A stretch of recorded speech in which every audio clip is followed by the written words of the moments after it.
Ya, pemirsa, untuk membahas penanganan banjir bandang di Sumatera, khususnya saat ini pemirsa kunjungan Presiden ke Sumatera Barat, kita bergabung bersama dengan tenaga ahli utama KSP, Sadam Al-Jihad, dan juga korban terdampak banjir di Aceh, Dedi Aramiko. Selamat pagi Pak Sadam, selamat pagi Pak Dedi.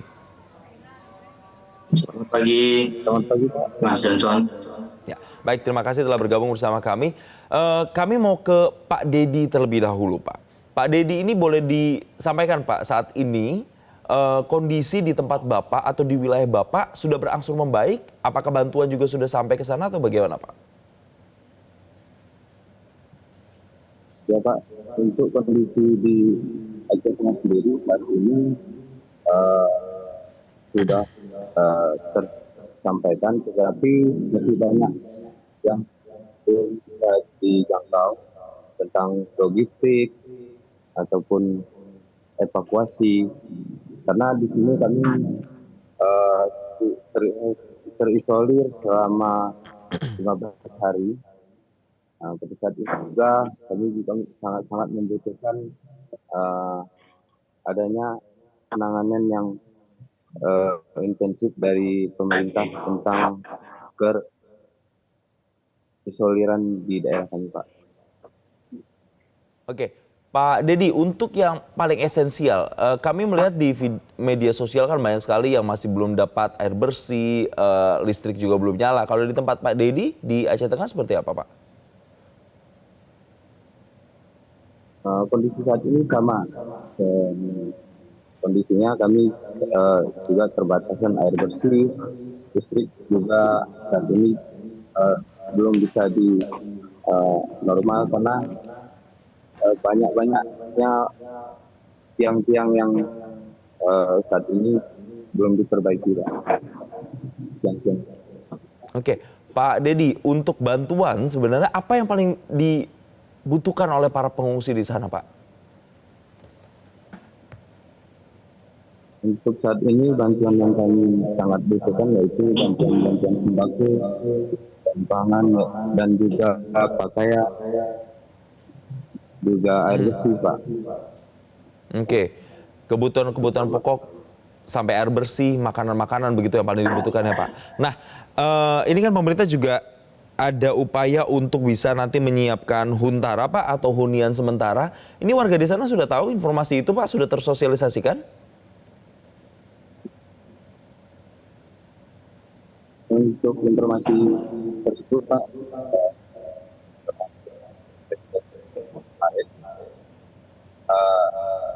kebanyakan belum tahu, Pak, karena pasca kedatangan Presiden Pak Prabowo ke posko kami sekarang fokus ke bagian logistik saja, Pak.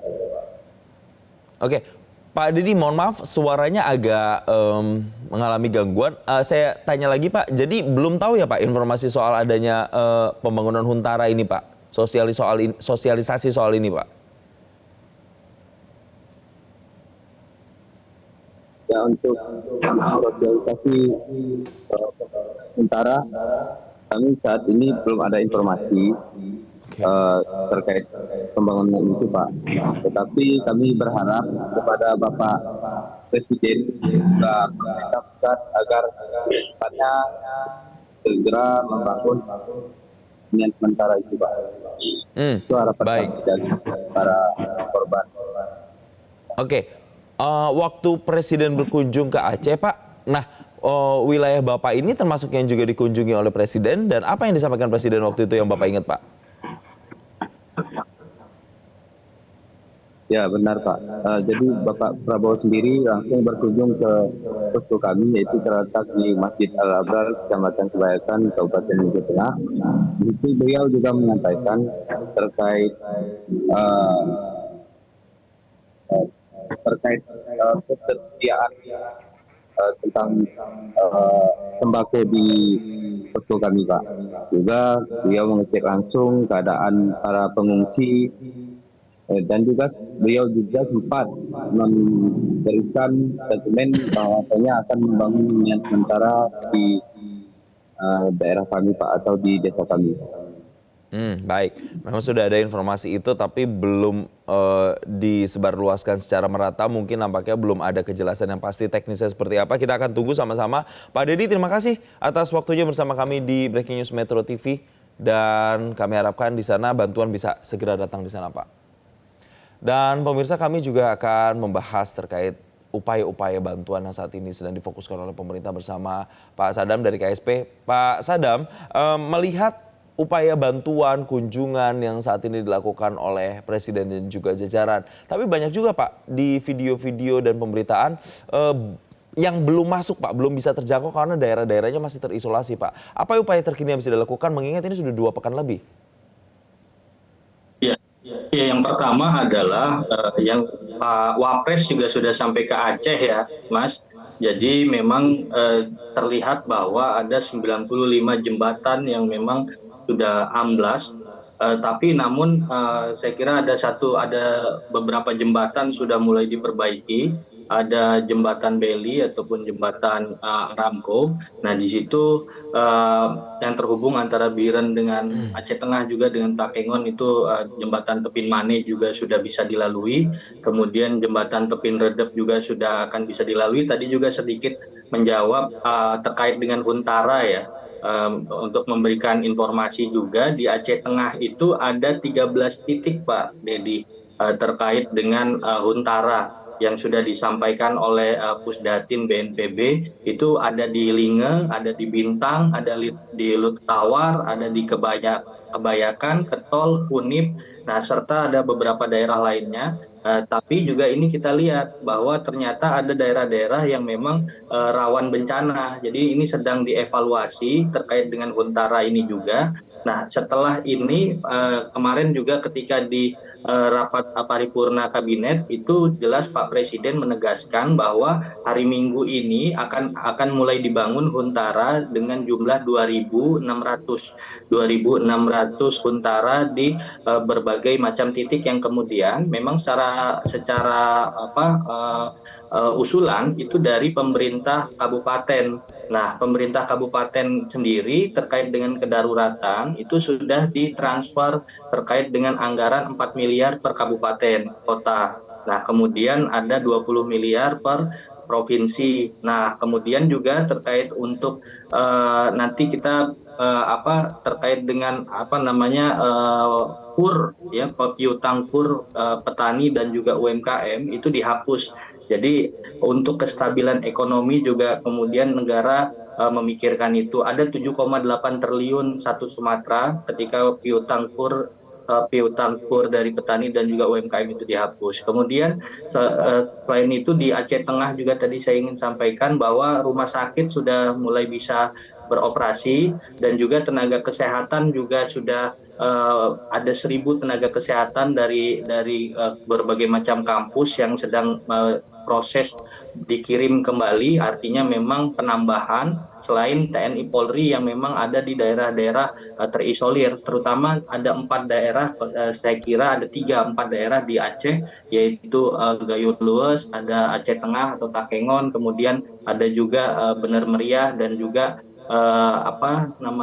Aceh Tamiang. Jadi artinya memang di Aceh ini memang dalam posisi yang memang luar biasa banyak hambatan, tapi ini bukan menjadi hambatan karena helikopter pun terus ditambah untuk arus logistik karena nggak mungkin juga lewat darat, ada yang lewat udara juga. Di darat juga bahkan TNI itu sampai berjalan kaki untuk kemudian ke daerah-daerah terisolir dan juga kepolisian juga saya kira TNI juga membangun juga tenda-tenda. Jadi artinya sebelum Huntara nanti itu dibangun, tenda-tenda kemarin kan tiba-tiba banyak. Nah, sebetulnya tiba-tiba banyak itu memang untuk dipersiapkan bahwa pemulihan ini harus dipercepat. Jadi saya kira ini kita sedang berkolaborasi antara pemerintah pusat, pemerintah provinsi, daerah, bahkan elemen masyarakat. Ya kita sama-sama merasa tersakiti ketika adanya bencana ini, bahkan terkait dengan kerusakan lingkungan pun Pak Presiden sangat serius sekali untuk kemudian harus ditangkap dan bahkan kalau perlu ada pidana dan denda juga terkait dengan ini sudah 1.050 orang yang kemudian meninggal. Oke, pertanyaan berikutnya begini, Pak Sadam, mungkin memang agak sedikit lebih teknis, tapi apakah sudah ada arahan belum terkait dengan ketika Huntara ini akan dibangun? Ini akan dibangunnya Iya, bertahap dan berapa lama, dan selama proses pembangunan betul, Huntara betul. itu warga yang kehilangan rumah ini bisa kemana dulu untuk sampai rumahnya ini siap untuk dihuni, Pak Sadam? Betul. Jadi negara mempunyai aset-aset yang kemudian ada di daerah.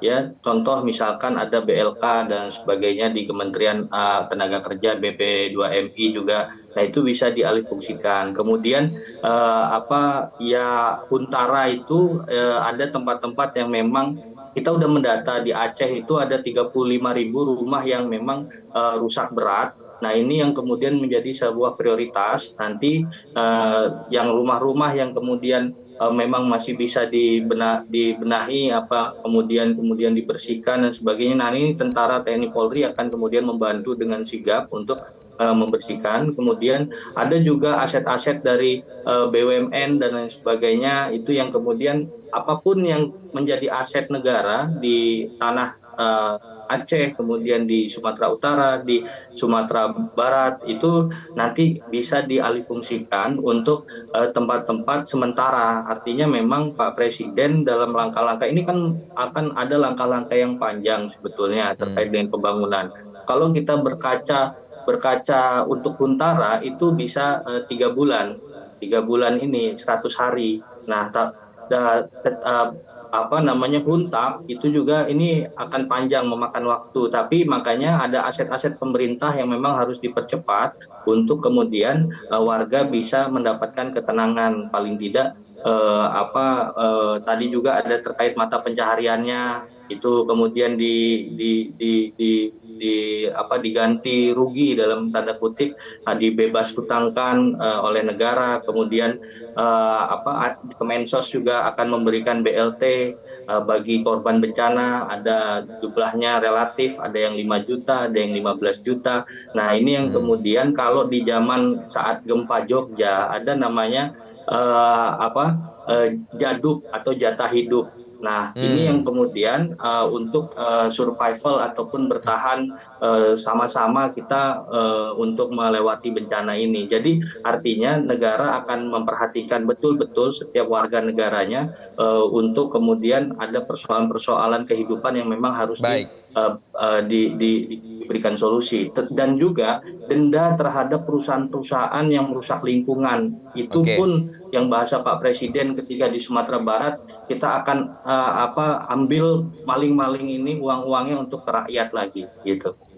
Baik, Pak Dedi dan juga Pak Sadam, ini karena masih ada Pak Dedi, nanti saya berikan kesempatan kalau misalnya Pak Dedi mau langsung tanya, ini dari perwakilan pemerintah, Ya, apakah ada program-program yang mungkin nantinya sangat menyasar warga yang belum tersampaikan. Tapi kita harus jeda dulu, kita bisa tanyakan di kesempatan berikutnya. Pemirsa, Breaking News Metro TV akan kembali usai jeda.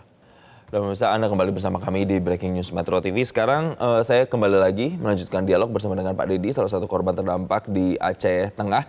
Pak Dedi, mungkin karena di sini ada KSP sekalian, Pak. Apa yang mungkin ingin disampaikan atau ditanyakan terkait dengan segala kebijakan yang sudah disampaikan, tapi dirasa-rasa mungkin belum tersampaikan ke warga yang ada di sana. Apa, Pak, kira-kira ada tidak?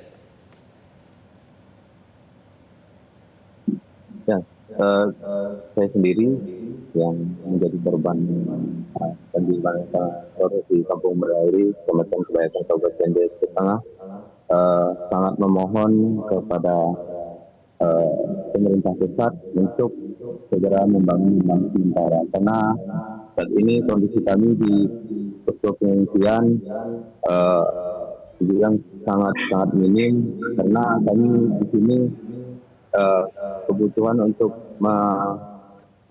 memberikan pelayanan kepada masyarakat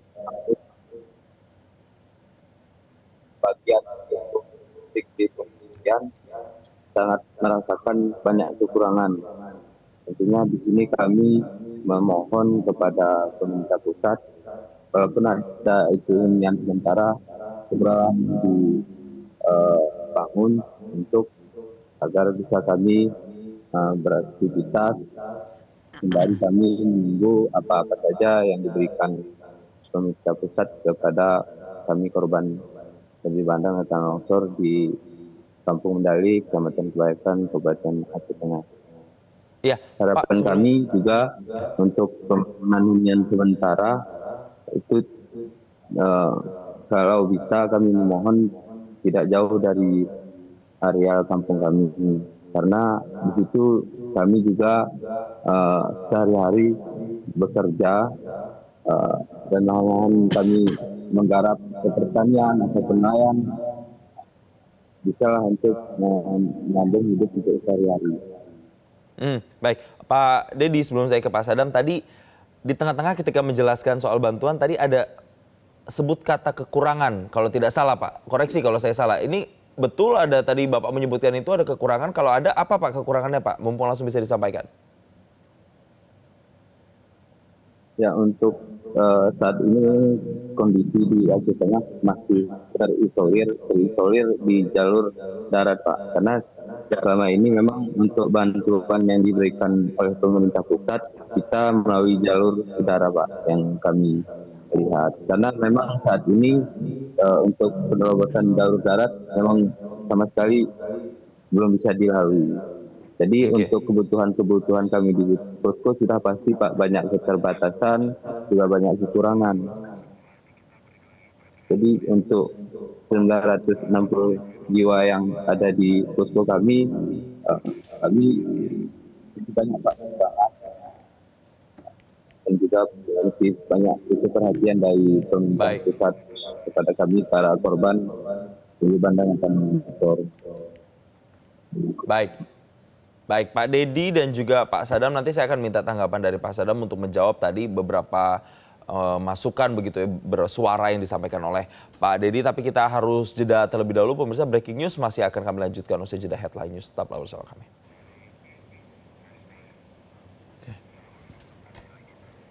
Baik. Sambil kita memantau apa yang menjadi kegiatan atau agenda di Sumatera Barat yang dilakukan Presiden, kita bergabung kembali, berbincang kembali bersama dengan Pak Sadam dan Pak Dedi. Pak Sadam, ini kita lihat Presiden baru saja sampai beberapa menit di posko pengungsian dan ini memang sudah dilakukan di posko-posko pengungsian sebelumnya di Aceh dan juga di Sumatera Utara. Jadi biasanya Pak, saya mau tanya spesifik ketika sudah mengunjungi posko ini, asesmen apa yang biasanya dinilai Presiden? Karena kan penanganannya mungkin dari satu wilayah ke wilayah terdampak lain itu bisa berbeda, Pak Sadam. Iya betul. Makanya izin Pak, itu ditemani juga oleh Kepala BNPB, ya. Artinya memang penilaian terhadap satu titik ke titik lain itu berbeda, ada sebuah masukan dan kemudian ada keputusan di situ. Misalkan tadi yang kita lihat juga di Agam itu bagaimana Kepala BNPB melihatkan untuk pembangunan huntara, saya kira tadi itu. Jadi ada titik-titik untuk dibangun huntara dan memang kemarin Pak Presiden juga sudah mengatakan bahwa hari Minggu ini akan didirikan huntara sebanyak 2.600 di titik di awal ini ya, di awal ini dulu dan kemudian kita lihat juga nanti ada titik terkait misalkan di Lembah Anai ya, di Tanah Datar, kemudian di Padang Pariaman. Nanti Pak Presiden juga ada di tiga kabupaten itu, di mana? Di Agam, di Tanah Datar, kemudian di Padang Pariaman. Nah ini dilihat juga bagaimana jembatannya yang kemudian putus, kemudian bagaimana perbaikan percepatan jembatan. Nah, itu nanti dilihat karena kemarin juga Pak Presiden sudah menginstruksikan untuk adanya Satgas Perbaikan Jembatan yang langsung dipimpin oleh Pak Kasat, Pak Jenderal Maruli. Nah di sini bagaimana tim Jenny yang kemudian terkait dengan jembatan Beli sekarang ini kan jembatan Beli sudah mulai banyak yang didistribusikan ke titik-titik yang tadi jembatan untuk diperbaiki. Nah artinya memang ini kita Pak Presiden hadir setiap minggu di beberapa titik lokasi itu gunanya untuk kemudian mempercepat sebagai bagian pengawasan melekat, artinya waskat terkait dengan apa-apa yang dikerjakan oleh secara koordinasi, secara terpadu antara provinsi, kabupaten dan juga pusat. baik itu kementerian lembaga. Makanya Pak Presiden juga sebelumnya di rapat paripurna juga menegaskan bahwa tempat-tempat bencana bukan menjadi tempat wisata bencana, tapi memang harus lakukan percepatan untuk kemudian ada ketenangan dari masyarakat setelah dari pasca bencana ini.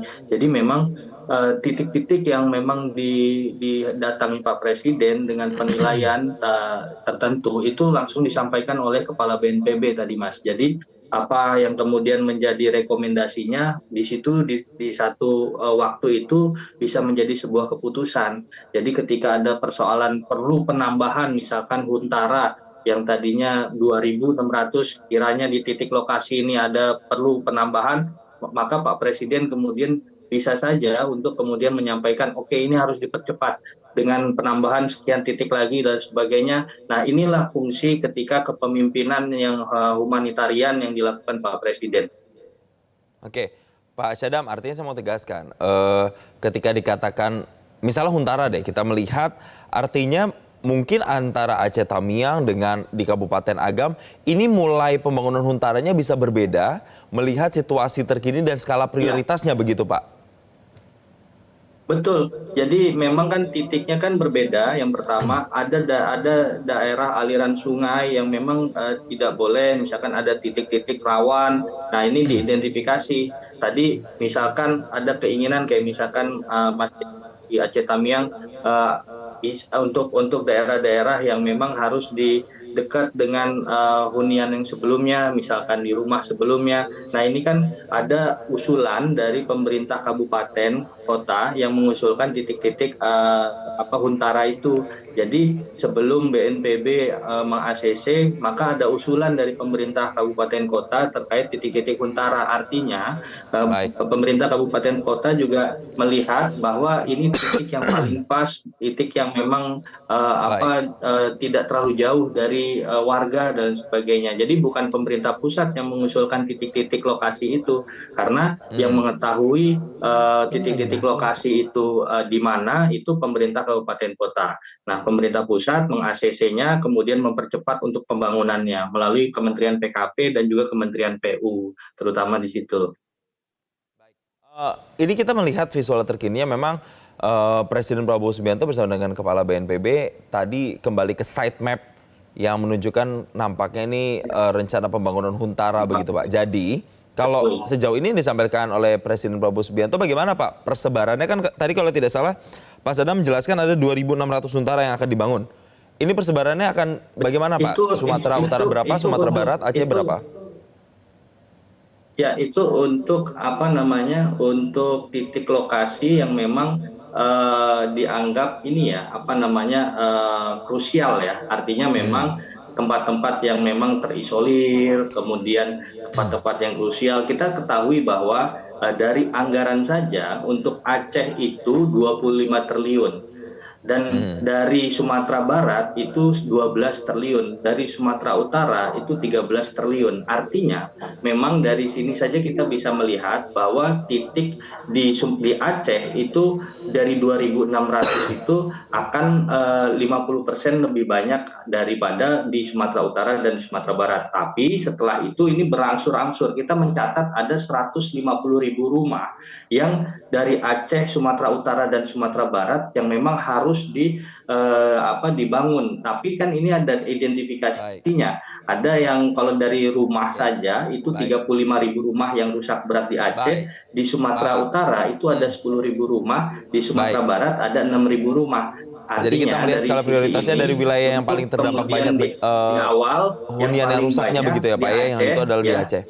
Baik. Ya, betul, di Aceh misalkan dari Baik, Pak Syadam, kami mohon maaf untuk kami tahan dulu sejenak. Kita akan sama-sama lihat bagaimana agenda yang dilakukan Presiden saat ini berbincang dengan anak-anak di lokasi pengungsian. Kita akan kembali pemirsa melanjutkan perbincangan bersama dengan Pak Syadam.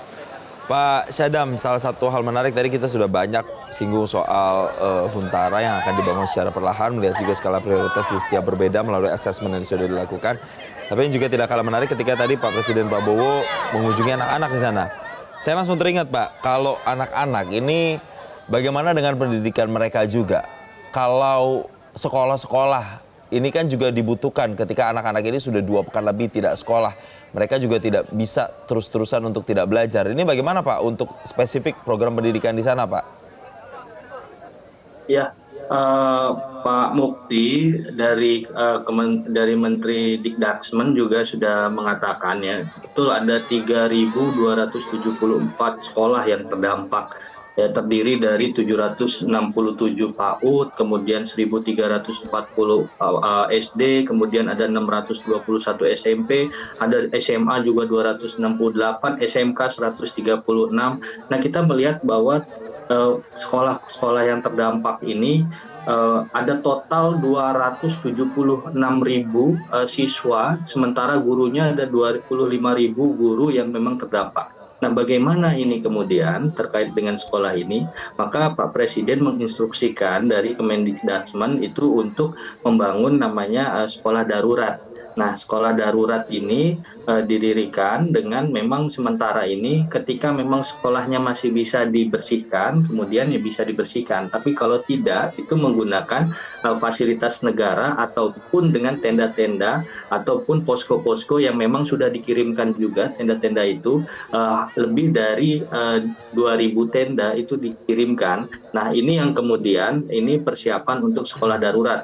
Pak Presiden sangat tidak mau ada anak sekolah yang kemudian terhambat pendidikannya karena bencana. Makanya selain tadi dengan percepatan melalui ada sekolah darurat, nah maka kemudian persiapan untuk memperbaiki dan membangun kembali sekolah-sekolah juga itu menjadi hal yang penting.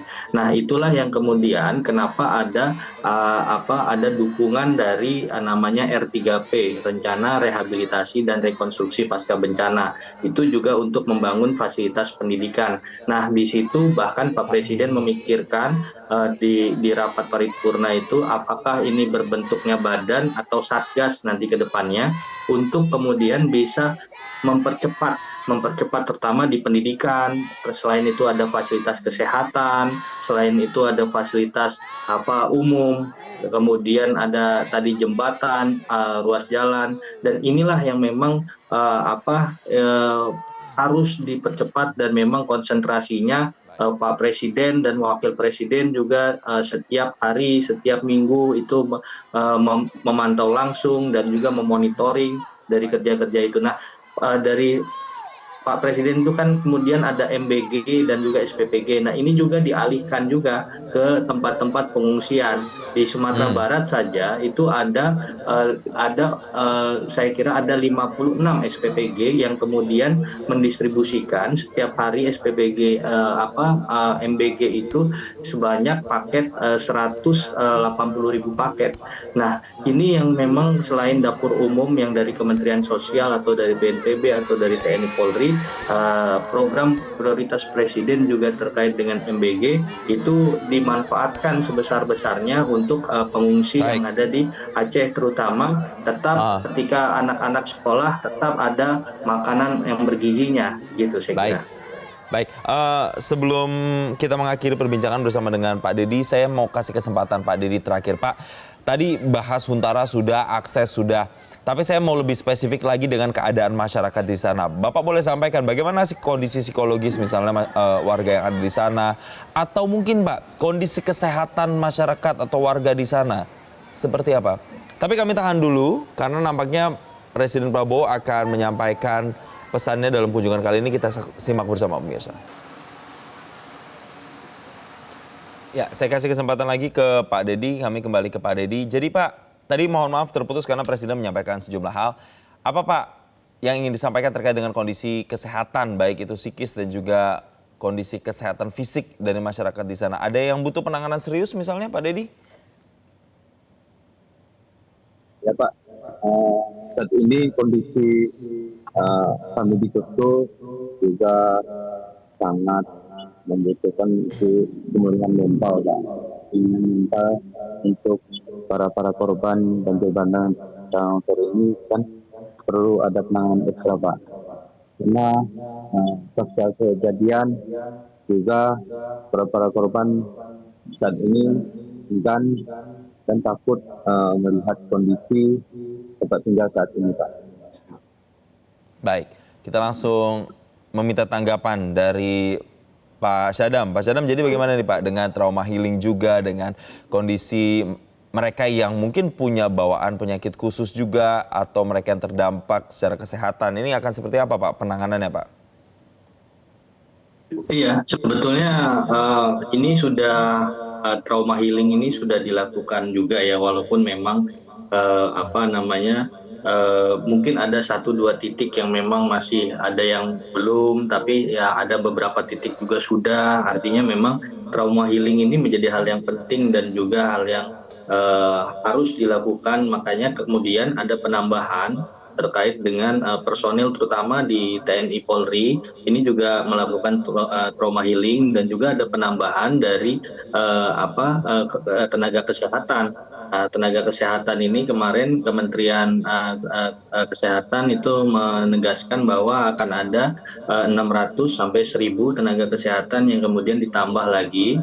Kemudian ada juga terkait dengan trauma healing pun personel dari TNI Polri juga ini juga hadir untuk trauma healing. Kemudian tenaga-tenaga psikososial ini yang memang dari Kementerian Sosial, kemudian Kementerian Kebudayaan, ini juga akan ada penambahan terkait dengan trauma healing, dan juga terkait dengan obat-obatan. Itu kan menjadi hal yang penting. Makanya rumah sakit itu menjadi salah satu hal yang krusial untuk kemudian pertama kelistrikannya, ada yang beberapa terutama di Aceh Tengah saya kira di awal itu ada 250.000 watt genset untuk memperbaiki rumah sakit di Aceh Tengah, kelistrikannya, kemudian dibersihkan, diperbaiki dan sebagainya, alat-alatnya diperbaiki. Nah, ini yang kemudian menjadi hal yang penting untuk sama-sama kita memulihkan.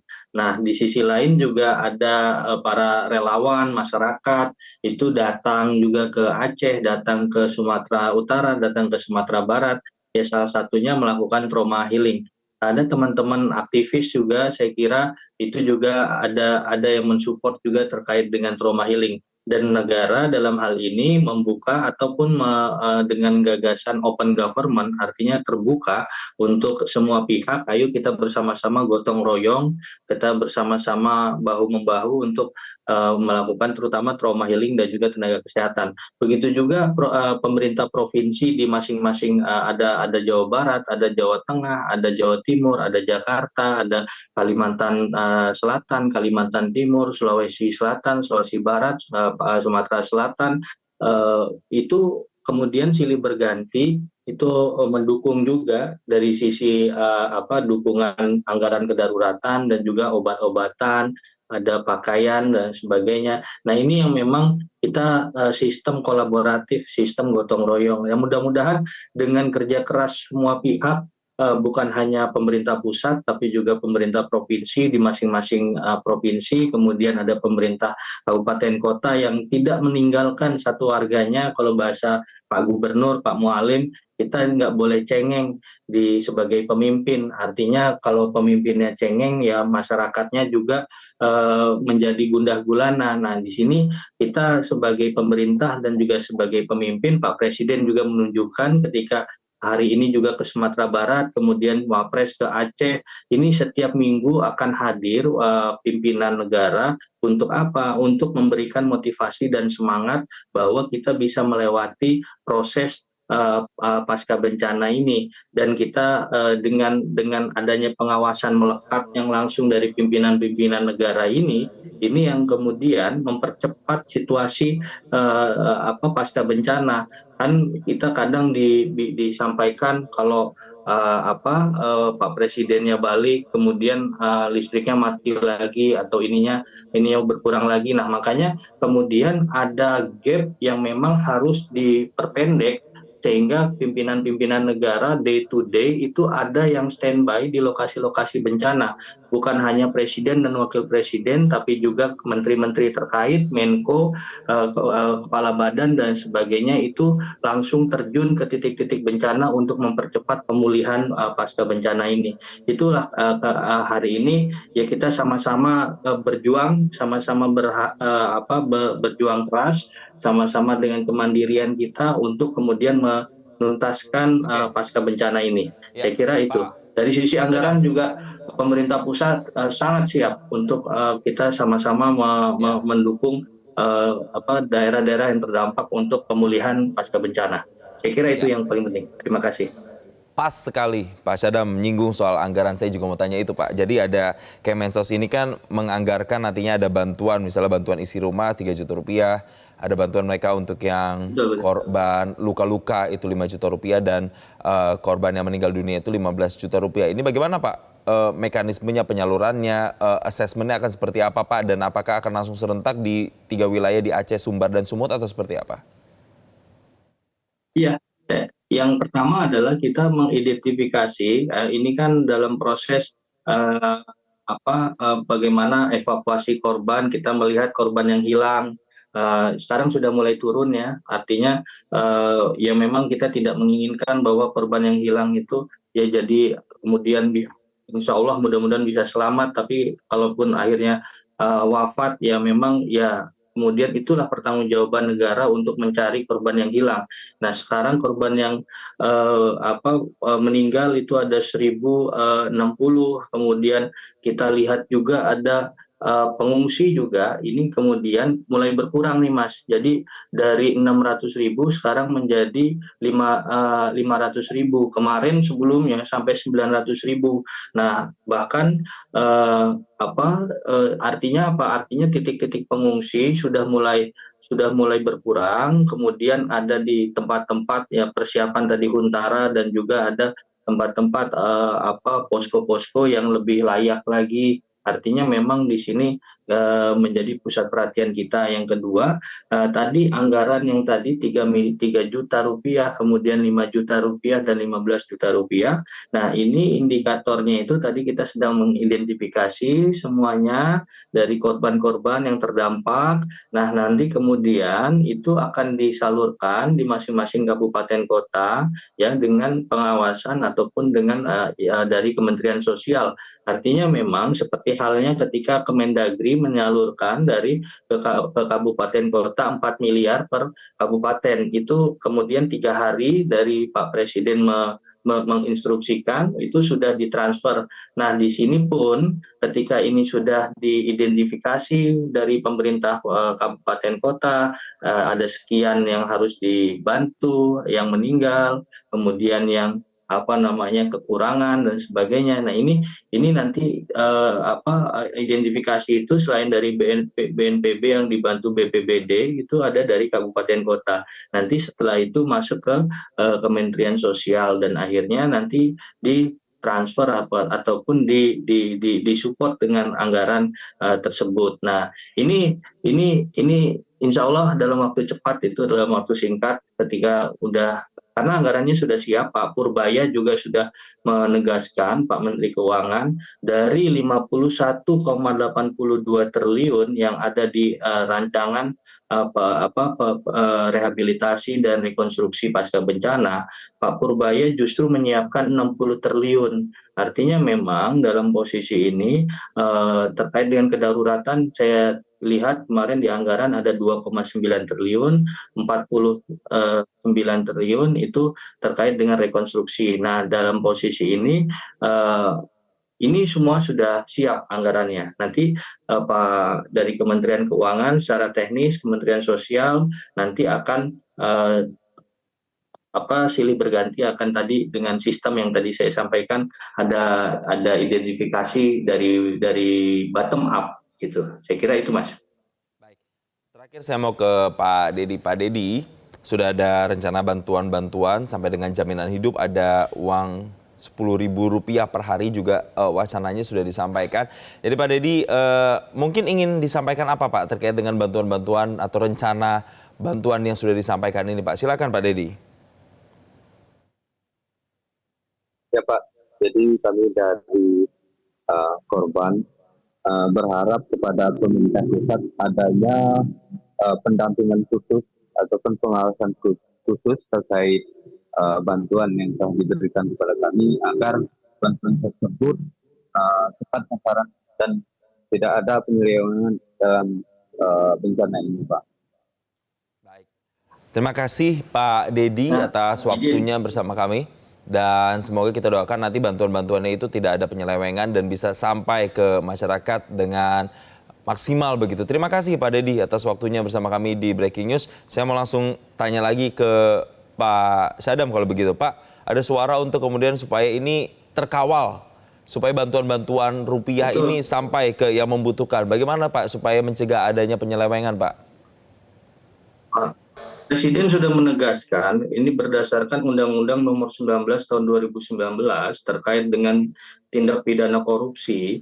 Kalau kemudian dalam undang-undang tersebut ada penyelewengan itu dalam kondisi tertentu, tertentu ini dalam arti ya kebencanaan itu akan berurusan dengan KPK dan juga pidana ya pidananya itu bahkan cukup tinggi di undang-undang itu sampai hukuman mati.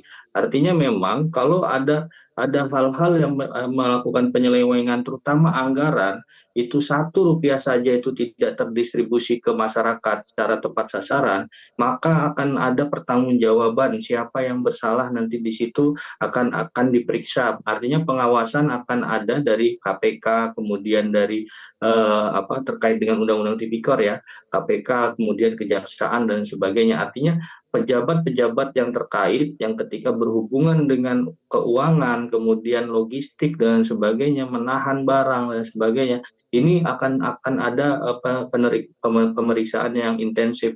Nah, itu jelas Pak Presiden sangat keras sekali terkait kalau ada yang penyelewengan akan ditindak dengan keras. Itu saya kira itu perintah Pak Presiden jelas sesuai dengan undang-undang.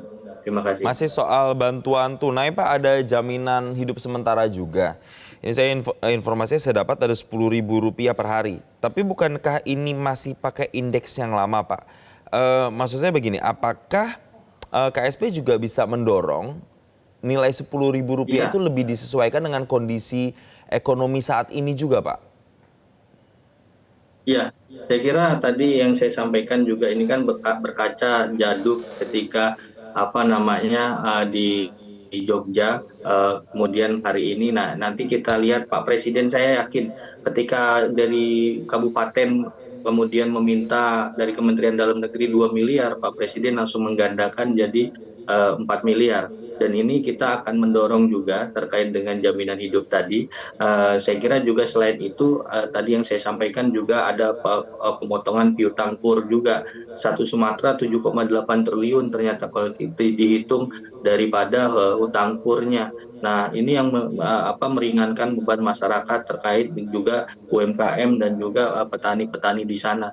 Nah, artinya selain ukurannya adalah bukan hanya berbicara jaminan secara uang 10.000 tadi, tapi juga ada pemotongan-pemotongan yang dilakukan oleh negara untuk meringankan beban warga negaranya.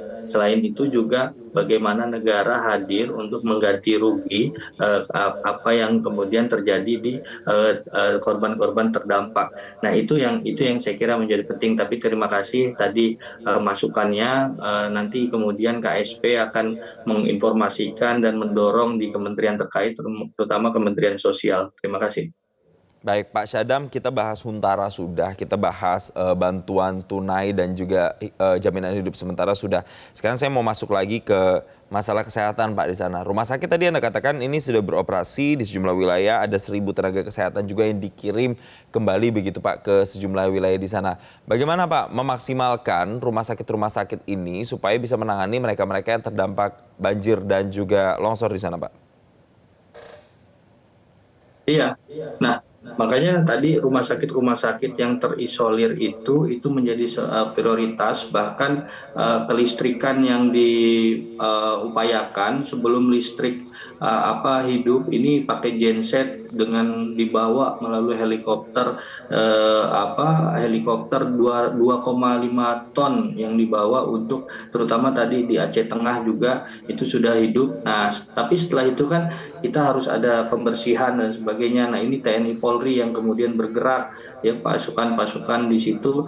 Nah, kemudian ada relawan juga membantu. Nah, disinilah tenaga kesehatan kemudian didistribusikan. Nah, ini pelan-pelan untuk rumah sakit umum daerah terutama di Aceh, di Sumatera Utara dan Sumatera Barat menjadi hal yang menjadi prioritas. Nah, ini kalau saya melihat dari kemudian kemarin terakhir 15 Desember, rumah sakit yang tidak beraktivitas sekarang sudah beraktivitas semua, terutama di Aceh. Artinya memang ini sudah dalam proses pemulihan pasca bencana, dan makanya Pak Presiden jelas mengatakan ini sudah dalam proses yang terkendali. Nah, itu yang kemudian disampaikan, tinggal bagaimana mendistribusikan dari tenaga kesehatan, dari yang koas juga kemudian bisa hadir, kemudian dokter-dokter, perawat-perawat. Nah, ini mendistribusikan. Kemarin juga saya mencoba komunikasi dengan teman-teman aktivis ya, ada di HMI misalkan, Himpunan Mahasiswa Islam. Di sana juga ada lembaga kesehatan mahasiswa Islam. Nah, mudah-mudahan itu juga bisa mendorong, mensupport daripada tenaga-tenaga kesehatan yang bisa hadir juga di lokasi bencana. Begitu. Baik, saya juga mau tanya Pak, untuk mereka yang terdampak bencana ini 2 pekan lebih sudah, ada juga mereka-mereka kelompok yang punya penyakit komorbid, misalnya ada diabetes misalnya, atau hipertensi yang mungkin butuh obat setiap hari Pak. Mungkin karena bencana ini kan harus stop dulu obatnya. Nah, ini penanganan-penanganan untuk mereka, kelompok-kelompok seperti ini seperti apa Pak? Iya, terkait dengan obat-obatan itu sudah termasuk dalam anggaran darurat kebencanaan, terutama yang ada di kabupaten itu yang ada 4 miliar itu, kemudian ada juga yang 2,9 triliun yang ada di anggaran R3P itu. Nah, itu kita sedang mendistribusikan dengan masif. Pak Mendagri juga sudah menyampaikan, memang ada bantuan dari mana, dari Malaysia ya kemarin, ketika bantu di Aceh karena atas nama persahabatan Pak Gubernur dengan teman-teman di Malaysia, tapi juga pemerintah itu juga mendistribusikan obat-obatan, dan stok obat kita sebetulnya sudah sangat cukup. Tinggal bagaimana ini mendistribusikan di posko-posko kebencanaan yang memang ada 1-2 titik, ada beberapa titik yang memang jalan itu agak terisolir. Nah, ini yang kemudian dukungan dari Kementerian Kesehatan melalui helikopter itu yang bisa difungsikan begitu. Baik, kita ke hal lain lagi Pak. Ini soal kredit usaha yang kemudian juga menjadi concern. Saya lihat ini Menko bidang perekonomian Erlangga Hartarto itu juga menyampaikan arahan Presiden terkait dengan penanganan kewajiban kredit usaha rakyat atau KUR ini bagi debitur yang terdampak bencana di sana Pak. Ini spesifiknya relaksasi yang diberikan dan restrukturisasi KUR-nya hingga 3 tahun begitu Pak. Bisa dikonfirmasi terkait dengan hal ini Pak? Iya. Saya kira ketika Pak Menko sudah menyampaikan itu menjadi sebuah tanggung jawab prioritas daripada Kementerian Koordinator Perekonomian, dan dibantu oleh kementerian terkait yang secara teknis akan mendorong terutama KUR tersebut. Kita ketahui bahwa di Kementerian UMKM, saya kemarin juga kita berkomunikasi dengan deputi di usaha mikro misalkan. Di sana KUR itu kan sebetulnya sudah dimudahkan, artinya tanpa agunan ya KUR itu. Nah, itu sampai 100 juta untuk tanpa agunan. Artinya ini bukan hanya untuk korban bencana, tapi juga untuk seluruh usaha mikro di Indonesia itu bisa tanpa agunan. Kalau kemudian nanti di Aceh, di Sumut, di Sumbar ada KUR yang sampai 100 juta itu kemudian dengan agunan, itu silahkan bisa melaporkan ke Kementerian UMKM, terutama tadi dengan Deputi Usaha Mikro Pak Rijada Manik. Nah, artinya memang saya sampaikan bahwa di sini poinnya pemerintah ingin mempermudah atau mempermudah bagaimana pemulihan daripada perekonomian masyarakat setempat. Tadi KUR misalkan, ya selain tadi yang disampaikan dengan Pak Menko Perekonomian, secara teknis sebetulnya KUR ini sudah dipermudah oleh Kementerian UMKM untuk apalagi dengan korban bencana. Nah, ini yang kemudian antara Kementerian UMKM dan Himbara akan berkolaborasi khususnya terkait dengan korban-korban yang terdampak bencana. Baik. Tapi bagaimana Pak dengan fase-fasenya Pak? Saya dapat info ini untuk fase pertama, jadi debitur itu tidak wajib untuk membayar angsuran begitu Pak. Nah, atau mengajukan klaim. Nah, ini seperti apa Pak? Apakah benar konfirmasi soal fase-fase ini Pak? Iya, tadi yang saya sampaikan bahwa debitur itu tanpa ada tanpa ada agunan, kemudian angsuran tadi yang disampaikan itu kan berarti mempermudah debitur ya. Nanti apalagi tadi yang saya sampaikan untuk yang bukan korban bencana saja itu tanpa agunan sampai 100 juta, ada yang 50 juta, ada yang 100 juta. Nah, ini tergantung dari usahanya. Nah, kemudian bagaimana yang terkait dengan korban bencana, pasti ini akan ada kemudahan-kemudahan lainnya lagi. Nah, itu yang kemudian disampaikan oleh Pak Menko untuk Menko Perekonomian Pak Erlangga Hartarto untuk mempermudah masyarakat terkait dengan pemulihan perekonomian. Saya kira poinnya adalah di situ. Yang selanjutnya nanti secara teknis, makanya ketika berbicara soal Satgas ataupun Badan Pemulihan Rehabilitasi dan Rekonstruksi pasca bencana ini akan dilibatkan seluruh kementerian karena kalau kita berkaca di Undang-Undang 24 tahun 2007 terkait dengan kebencanaan, penanggulangan bencana, ada yang persoalan dampak sosial ekonomi yang ditimbulkan.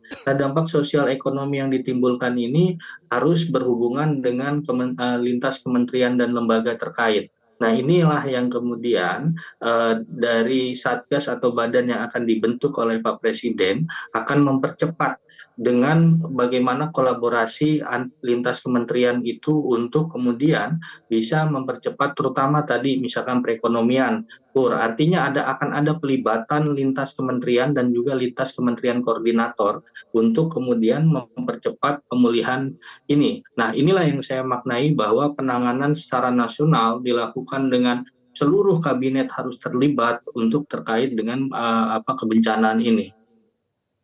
Baik, nanti saya akan tanya juga Pak, ini masih soal dengan kredit usaha rakyat juga, jadi ada subsidi bunga juga yang ditetapkan. Jadi akan bagaimana kemudian sampai bunga ini disubsidi hingga nantinya normal, akan seperti apa prosesnya, kami akan hadirkan lagi perbincangannya di Breaking News Metro TV, tetaplah bersama kami. Baik, kami akan kembali lanjutkan perbincangan bersama dengan Pak Syadam melalui sambungan Zoom. Pak Syadam, saya mau ke hal lain sebenarnya. Ini ada soal Menkeu Purbaya yang menyatakan ada tambahan dana sekitar 60 triliun untuk penanganan pasca bencana. Tapi sebelum sampai ke sana tadi, saya mau melanjutkan yang tadi. Kalau untuk KUR lagi, ini kan ada subsidi bunga yang juga disampaikan. Tapi kan kemudian tidak bisa disubsidi terus. Akan berapa lama nanti sampai kemudian bunganya ini diterapkan lagi secara normal dan bagaimana mekanismenya, Pak? Ya, kalau terkait dengan itu yang bisa kami sampaikan ya, bahwa kredit bunga ini akan dipermudah ya. Pada intinya akan dipermudah. Kemudian tadi yang saya sampaikan juga terkait dengan KUR, bahkan piutang KUR pun akan dihapus. Nah, kalau terkait dengan hal yang teknis, nanti Pak Menteri Perekonomian dan juga Kementerian UMKM akan memberikan informasi dengan lebih detail ke masyarakat, terutama dengan pemerintah kabupaten kota setempat ataupun terkait dengan adanya Badan Percepatan Pemulihan dan Rekonstruksi itu. Artinya memang di sini ini yang saya ingin sampaikan adalah akan ada koordinasi lintas kementerian untuk bagaimana mempermudah KUR itu. Tapi kalau misalkan tadi ditanya terkait dengan hutang KUR itu dihapus semuanya dihapus. Dan artinya ketika berbicara soal tadi bunga dan sebagainya nanti lebih lanjut nanti dari Kementerian UMKM yang akan menjelaskan lebih detailnya terkait dengan itu. Baik, Pak, sekarang kita masuk lagi ke Menteri Keuangan Purbaya yang menyatakan bahwa sudah memegang dana 60 triliun dari APBN 2025 untuk penanganan pasca bencana di sejumlah wilayah di Sumatera ini. Akan seperti apa, Pak, untuk pos-pos alokasi 60 triliun ini, Pak? Iya, itu dari R3P ya, dari R3P itu tadi yang disampaikan bahwa akan ada satgas ataupun badan lintas kementerian ya terkait dengan pemulihan, rekonstruksi dan juga rehabilitasi tadi. Artinya memang ini pos-pos yang kemudian dialokasikan itu akan melibatkan seluruh kementerian terkait. Toh juga anggaran yang diambil itu adalah anggaran yang memang efisiensi dari kementerian lembaga. Seperti kalau kata Pak Purbaya itu kan rapat-rapat yang kemudian bisa diefisiensikan lah bahasanya. Artinya di sini pun kementerian lembaga terkait, misalkan Kementerian PU, Kementerian PKP, Kementerian Dikdasmen dan sebagainya terkait untuk pembangunan ya. Ini membutuhkan dana-dana yang memang dibutuhkan, dan nanti leading sektornya tetap ada ketika memang usulan itu dari BNPB, maka itulah menjadi leading sektornya nanti terkait dengan percepatan ini. Tapi Kementerian PU dan juga Kementerian PKP akan mendukung full untuk teknisnya, dan BUMN karya pun akan mendukung full untuk kemudian teknis percepatan itu. Baik juga ada juga terkait dengan pembangunan jembatan mungkin secara permanen nanti ya. Kita punya BUMN seperti Krakatau Steel ya. Di situ juga terkait dengan baja dan sebagainya. Artinya memang ini akan melibatkan banyak pihak, banyak kementerian, banyak BUMN yang akan untuk mempercepat pembangunan ini, dan itulah kekuatan nasional yang disampaikan oleh Pak Presiden. Alokasi terbesar dari 60 triliun ini kemana, Pak? Dan daerah mana yang kemudian membutuhkan anggaran yang paling besar Daerah begitu, Pak? paling besar Aceh 25 triliun.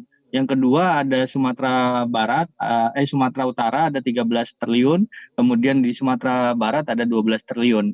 Jadi anggaran terbesar Aceh karena memang dampak yang ditimbulkan dari 18 kabupaten kota yang ada di Aceh itu terdampak luar biasa untuk terkait dengan butuh pembangunan tadi infrastruktur yang memang harus dipercepat gitu. Nah, yang kedua tadi Sumatera Utara itu 13 triliun, 13 sekian triliun ya, 13,5 saya kira. Nah, di Sumatera Barat ada 12,8 triliun. Nah, itu yang kemudian akan didistribusikan, akan berkolaborasi juga tentunya dengan pemerintah provinsi setempat. Artinya memang ini akan ada kolaborasi baik pusat, provinsi, daerah ya terkait dengan pembangunan ini. Jadi bukan hanya dari pusat saja, dari kementerian lembaga terkait tadi, tapi ada pelibatan dari provinsi dan juga dari daerah. Nah, ini yang kemudian pelibatan semesta, artinya pelibatan seluruh elemen yang ada di kementerian lembaga terkait, pemerintahan provinsi, pemerintahan daerah ini sama-sama untuk mendorong kecepatan pembangunan rekonstruksi ini, gitu. Baik, kalau untuk anggaran 1,3 triliun ini, Pak, untuk hunian Huntap begitu atau yang sudah disiapkan juga, apakah ini masuk dari 60 triliun itu atau di luar lagi, Pak? Iya, terkait dengan hunian tetap itu kan di luar dari anggaran yang dikeluarkan oleh dari BNPB ya, dari R3P. Nah, dan makanya tadi itu yang saya sampaikan di Kementerian Keuangan dari 51,82 triliun ternyata Kementerian Keuangan menggelontorkan angka 60 triliun. Artinya apa? Artinya masih ada sekitar 8,5 triliun yang memang bisa didistribusikan ataupun dibantu untuk di berbagai kementerian lainnya tadi itu terkait terutama misalkan Huntara atau Huntap dan sebagainya. Tapi juga di Huntara dan Huntap itu kita kemarin mendengar juga dari Pak Menteri PKP bahwa ada dukungan CSR. dari pihak swasta.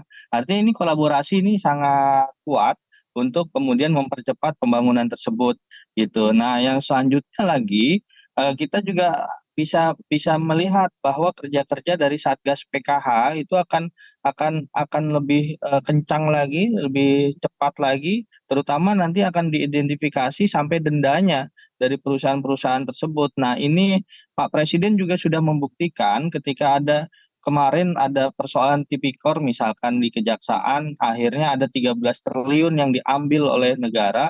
Nah, ini begitu juga terkait dengan perusahaan-perusahaan nakal, nanti pun akan ada dendanya, dan saya berkeyakinan bahwa tadi yang disampaikan Pak Presiden di Sumatera Barat itu denda-denda itu pun akan didistribusikan kembali juga untuk ke masyarakat. Artinya support dari dana itu sangat luas sekali, sangat banyak sekali untuk membangun Aceh, Sumatera Utara, dan Sumatera Barat. Hanya saja kata Pak Presiden, ya memang kita harus ada proses, ada kesabaran, karena Pak Presiden tadi kemarin sampaikan tidak mempunyai tongkat Nabi Musa, kan begitu.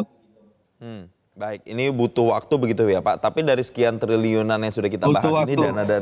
dana-dana ini Pak paling menyedot sektor mana Pak? Apakah dari misalnya logistik atau hunian atau akses jembatan, infrastruktur, sekolah atau rumah sakit atau yang mana Pak?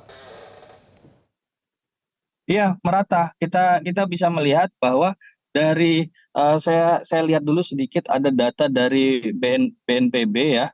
Data dari BNPB itu menyebutkan bahwa ya di sini ada jembatan itu ada 170, ada 400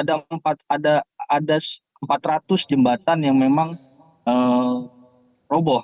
Kemudian di fasilitas kesehatan itu juga ada 180-an, kemudian di fasilitas pendidikan, ada juga kemudian fasilitas umum, ada juga rumah-rumah. Tadi juga saya sampaikan rumah-rumah itu ada 150.000 rumah yang kemudian roboh ataupun ada rusak berat, rusak ringan, rusak sedang.